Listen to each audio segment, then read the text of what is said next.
내가 어리석은 자가 되었으나 너희가 억지로 시킨 것이니 나는 너희에게 칭찬을 받아야 마땅하도다. 내가 아무것도 아니나 지극히 크다는 사도들보다 조금 더 부족하지 아니하리라. 사도의 표가 된 것은 내가 너희 가운데서 모든 참음과 표적과 기사와 능력을 행한 것이라. 내 자신이 너희에게 피해를 끼치지 아니한 일밖에 다른 교회보다 부족하게 한 것이 무엇이 있느냐? 너희는 나의 이 공평하지 못한 것을 용서하라. 보라, 내가 이제 세 번째 너희에게 가기를 준비하였으나 너희에게 피해를 끼치지 아니하리라. 내가 구하는 것은 너희의 재물이 아니요 오직 너희니라. 어린아이가 부모를 위하여 재물을 저축하는 것이 아니요 부모가 어린아이를 위하여 하느니라. 내가 너희 영혼을 위하여 크게 기뻐함으로 재물을 사용하고 또 내 자신까지도 내어주리니 너희를 더욱 사랑할수록 나는 사랑을 덜 받겠느냐. 하여간 어떤 이의 말이 내가 너희에게 짐을 지우지는 아니하였을지라도 교활한 자가 되어 너희를 속임수로 취하였다 하니 내가 너희에게 보낸 자 중에 누구로 너희의 이득을 취하더냐. 내가 디도를 권하고 함께 한 형제를 보내었으니 디도가 너희의 이득을 취하더냐. 우리가 동일한 성령으로 행하지 아니하더냐. 동일한 보조로 하지 아니하더냐. 너희는 이때까지 우리가 자기 변명을 하는 줄로 생각하는구나. 우리는 그리스도 안에서 하나님 앞에 말하노라. 사랑하는 자들아, 이 모든 것은 너희의 덕을 세우기 위함이니라. 내가 갈 때에 너희를 내가 원하는 것과 같이 보지 못하고 또 내가 너희에게 너희가 원하지 않는 것과 같이 보일까 두려워하며 또 다툼과 시기와 분냄과 당 짓는 것과 비방과 수군거림과 거만함과 혼란이 있을까 두려워하고 또 내가 다시 갈 때 내 하나님이 나를 너희 앞에서 낮추실까 두려워하고 또 내가 전에 죄를 지은 여러 사람의 그 행함과 더러움과 음란함과 호색함을 회개하지 아니함 때문에 슬퍼할까 두려워하노라. 호주의 원주민 아보리진이 주로 쓰는 무기가 있습니다. 부메랑입니다. 그런데 이 부메랑이 목표물에 맞지 않으면 오히려 자신에게 돌아와 위협을 가하는 경우가 있는데 이러한 상황을 부메랑 효과라고 합니다. 웨슬리 슐츠라는 심리학자가 한 지역의 전력 소비량을 측정해서 각 가정에 결과를 보내줬습니다. 각 가정별 전력 소비량과 지역 평균 소비량 그리고 전력을 아끼는 방법을 함께 적어서 보냈습니다. 몇 주 후에 다시 측정을 했는데 결과가 평균보다 많이 사용했던 가정은 절약해서 적게 나왔고 반대로 적게 쓰는 가정들은 더 많이 쓰는 결과가 나왔습니다. 평균 소비량을 확인하고 더 써도 된다는 그런 심리적 반응이 나오게 된다는 것입니다. 자녀 교육에 있어서도 이렇게 해라 저렇게 해라 하고 강요하는 것은 오히려 반감을 불러일으켜서 하지 않는 것 역시 부메랑 효과의 예다라고 볼 수 있습니다. 이렇게 한 사람의 강요로 인해서 다른 사람이 누리는 자유를 제한하게 되면 원치 않는 방향으로 행동하게 되는 그런 저항의 심리가 작용된 것입니다. 바울은 어떻게든 교인들에게 재정적인 부담을 지우지 않기 위해서 노력했습니다만 이 선택이 바울을 반대하는 이들에게 비난의 빌미를 만들어주게 됩니다. 바울은 그런 비난이 얼마나 잘못된 것인지를 밝히면서 자신에 대한 변증을 이어갑니다. 우리는 그의 변증에서 참된 사역자가 바라는 것과 두려워해야 하는 것이 무엇인지 알 수 있습니다. 바울은 이미 2번에 걸쳐서 고린도 교회를 방문했고 이제 3번째로 고린도를 다시 방문하려 했습니다. 하지만 바울이 고린도를 다시 방문한다라는 것 그 자체를 부담스러워하는 사람들도 있었습니다. 바울이 고린도 교회를 방문하게 되면 고린도 지역을 방문하게 되면 바울에게 당연히 물질적인 도움을 줘야 되지 않냐고 생각하는 그런 사람들이 있었던 것이죠. 그러다 보니까 바울의 방문을 탐탁지 않게 여기는 무리들이 생기게 되었고 거기에다가 바울이 교활하게도 그 고린도 성도들을 속인다라는 소문을 퍼뜨리는 그런 악한 무리들도 있었습니다. 하지만 바울에게는 다른 목적이 없었습니다. 바울을 음해하려는 그런 사람들은 그의 진실한 마음을 이해하지 못했기 때문에 좋지 않은 소문을 퍼뜨린 것입니다. 무엇을 얻기 위한 만남이라면 차라리 만나지 않는 것이 더 나을 수 있습니다. 바울은 자신을 높이려는 의도는 없었지만 자신의 사역에 대한 자부심이 있었습니다. 사도로서의 역할을 부족함 없이 감당했다는 그 자부심이 베드로를 포함한 예수님의 11제자와 비교해도 전혀 부족하지 않다고까지 말합니다. 바울의 사역의 특징 중 하나는 자비량 사역입니다. 그래서 생활비를 보조받던 다른 곳에 비해서 부족하지 않게 일할 수 있었습니다. 그래서 그는 봉급을 받기 위해 사역하지 않았다라는 그런 자부심이 있습니다. 그가 사역을 함에 있어서 그나마 부유한 지역이었던 고린도 지역을 방문한 것은 무엇을 얻기 위한 것이 아니었습니다. 사역에 대한 자부심이 강했던 바울이었기에 그가 원하는 것은 다른 것이었습니다.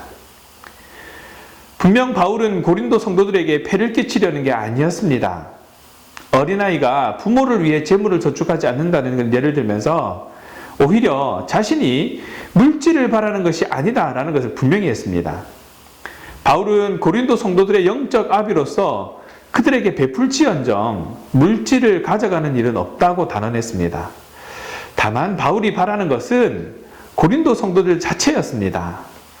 영적 자녀들인 고린도 성도들의 얼굴을 보는 것, 그것이 유일한 방문 목적이었습니다. 바울의 관심은 고린도 성도들의 영혼의 상태였습니다.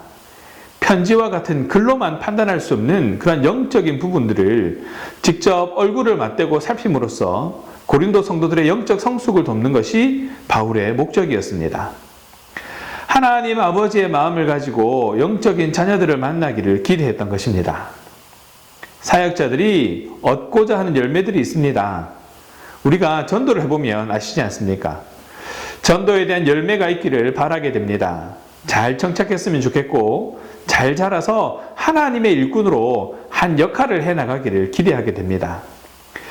몇 명을 전도했느냐가 아니라 어떤 열매를 맺었느냐 하는 것이 더 중요한 부분인 것이죠.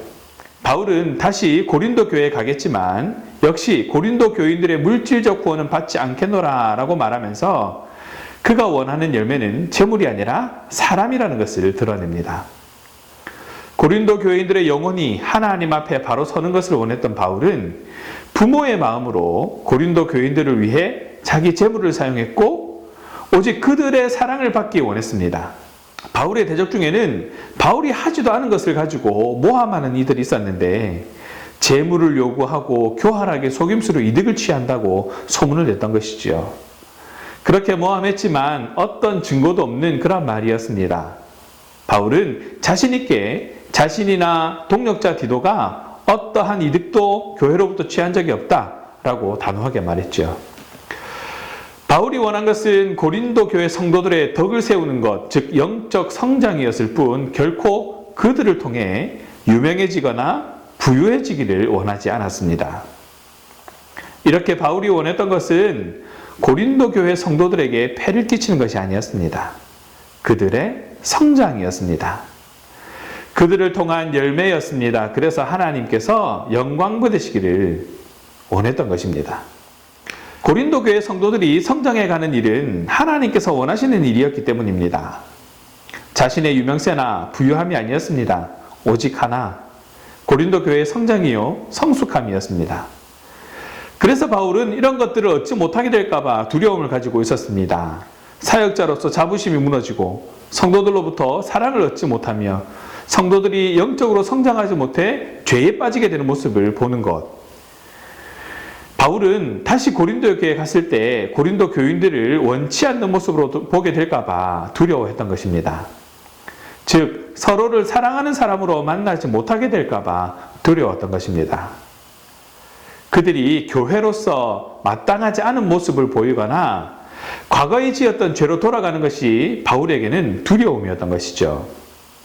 또한 바울은 하나님이 자신을 고린도 교인들 앞에서 낮추실까봐 두렵다라고 말하고 있는데 이것은 그가 지금까지 가져왔던 사역의 자부심이 무너지는 것을 의미합니다.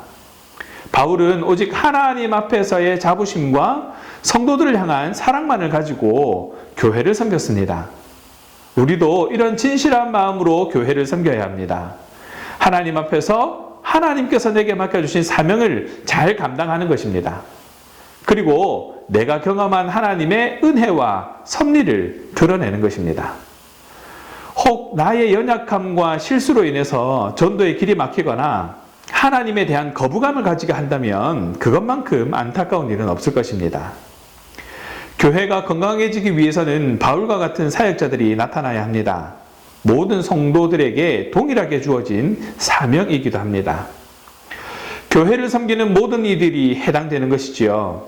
자기가 행하는 사역에 자부심을 가진 사역자, 그것을 통해 오직 지체들의 사랑을 구하고 그들의 영적 성장만을 추구하는 그런 사역자의 모습이 저와 여러분의 모습이어야 할 것입니다.